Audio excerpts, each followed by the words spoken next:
Hey guys, I need some serious advice as I'm pretty much being cornered by basically everyone and I really don't know what else to do as my mental state is declining and I'm left wondering if it's really all my fault. A little background. Me and my ex-fiancée had been together for almost 6 years and engaged for 4 out of those 6 years. I was introduced to her by a close friend at a party and we just clicked. She was attractive, had a great personality and had similar hobbies as me, which made it perfect. Back in April of this year I started noticing little changes in her.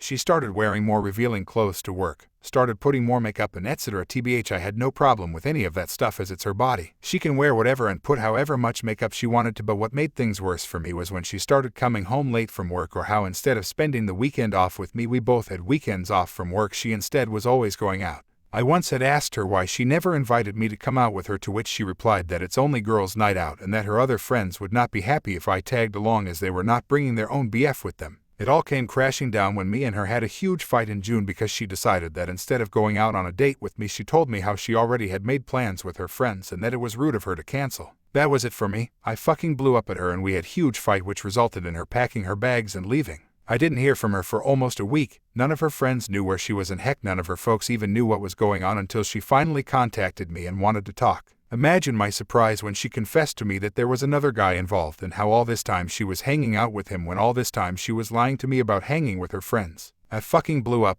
I wanted nothing to do with her and was going to break up with her until she got on her knees and begged me to give her a second chance, which my dumbass self did, but only after she revealed everything to me, and she did. It made me fucking sick to my stomach, but in the end I forgave her and told her to delete all contact with the other guy and that I expect her to have no contact with him going forward, which she promised, and things kinda went back to before. Heck, we were even spending more time together, but that feeling, that trust wasn't there anymore. Everything was kinda okay until 2 weeks ago a friend of mine who was visiting another city, which was 3 hours from where I lived, sent me a picture with the message, "Sorry bro," that broke my already broken heart into a billion of little pieces. The picture was of my ex-fiancée at a mall 3 hours away from where we lived, holding hands with some stranger who I didn't know. I fucking broke down. I was heartbroken. She was a bitch, a piece of shit, especially since I thought she was at work while in reality she was 3 hours away holding hands with her lover. When I got home from work I waited for her and right away confronted her, which she denied and called me a psycho for not believing her and that I was a piece of shit for not trusting her until I showed her the picture that my friend sent me. Her face told me everything, and when the waterworks started I knew that I had made a huge mistake in taking her back, so I ended it. She cried and fucking begged me to think it over and not to throw away everything that we have together, which made me fucking angry, and I'm not going to lie, but I fucking slapped her. I was not proud. I'm still not, but she saying shit like not to throw away everything when it was her who threw away everything pissed me off. I told her to pack her shit and leave, called her parents and mine and told them everything. Her parents came to help her and I told them to basically fuck off after they told me to think it over and to make the right decision before actually ending it. She begged me not to end things, but I did, had to, for my own peace of mind. I did not hear from her or her parents until 3 days ago when my parents called me to let know that ex-fiancé had committed suicide. Her parents found her hanging and she had left a letter apologizing to everyone including my parents and me, and how she is sorry from the bottom of her heart for what she did to me and that how she can't live without me and because of that she ended it. I am in a fucking lose. Ex-fiancé friends and family are blaming me and my own mother told me that it was my fault. She told me that I should have forgiven her since I'm clearly worth committing suicide over. I am fucking disgusted. I have currently taken some time off from work and have not a single clue what to do.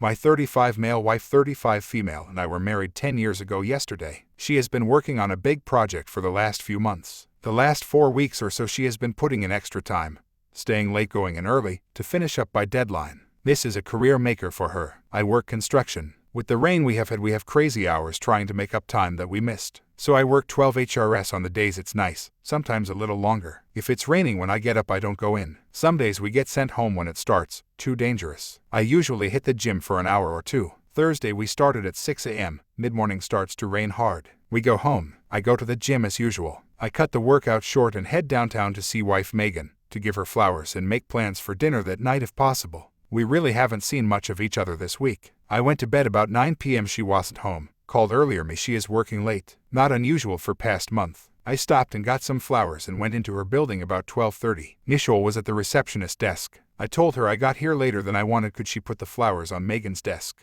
She said, I don't think they went to lunch yet, why not drop them off yourself? She buzzed the door to get back to the offices. The place was deserted. I went to her office, the door was closed. I always walk in unless the receptionist tells me she is in a meeting. I walk in, some guy is standing behind her nuzzling her neck. She is reaching back over his head. She is giggling only as she can, saying we got to get this done. I am gut punched. I slammed the flowers down, said happy anniversary and walked out. I didn't hear what she said, just went past Nishal, said goodbye and left. Made it to elevators and out the building, then my phone started ringing. I bawled my eyes out all the way home. Went into garage, pulled my camping gear out of the rafters and took off. I drove about 2 hours to a state park. I had no idea what to do. I just had to run. I hiked a trail we have been on in the past, about a 3-hour hike. I don't drink much, so I had no booze. I just sat there thinking. Looking back, I am glad I was in a rush. Normally I bring a 45 calories. With me camping, we have black bears, which generally scare off, but get aggressive if hungry or cubs around. The way I was feeling, I might have ate the barrel that night. My phone was blowing up from Megan, so I had turned it off. I left the park to get reception, turned it on to see my good friend called.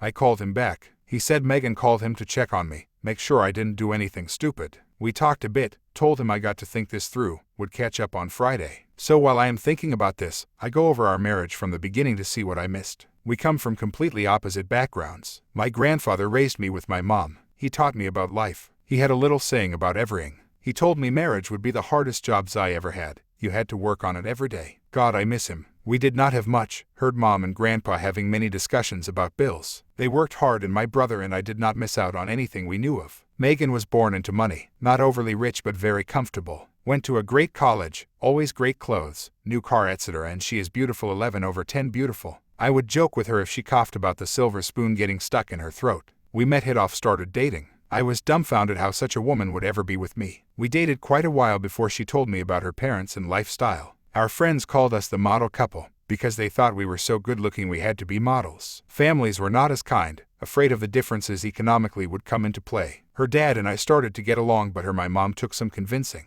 She graduates, gets her first job. We plan on getting married. We work out between us that we would expose each other to our lives that we live. I took her whitewater rafting. She took me to the symphony. We went ziplining. We went to an art opening, etc. We agreed we had to experience the other's interests. She was really enthused about the more physical things we did. I kinda like the symphony and such. I own 2 tuxes now. I look back and do not see any red flags. Her first 2 jobs she quit because the men all tried to get in her pants. She was paraded out in front for photo ops, invited to conferences when other newbies were not. At dinner at a conference, a partner tried to get her drunk, then tried to force himself into her room that night. She quit. The next job the same thing, quit again. This 3rd job has women as some of the partners, and none of that BS is in her workplace. She seems very happy. We seemed very happy. So now, Friday, I am home. I called her, asked where she was, back at work. I, being in a smart-ass mood, said that the marriage is taking second place to her job. She responded, since I would not talk, what was she to do? Fair enough. She will be home in an hour. So I wait. I want to save our marriage. If I am lacking in providing, then I want to fix it. I want to ask why, of course, but I cannot accept a IDK answer. How do I phrase this? What else should I be asking? I know I will get all emotional and forget everything, so over the next few days we will be going over and over this. What she did is wrong, but please no degrading comments. She is still my wife. Thank you in advance.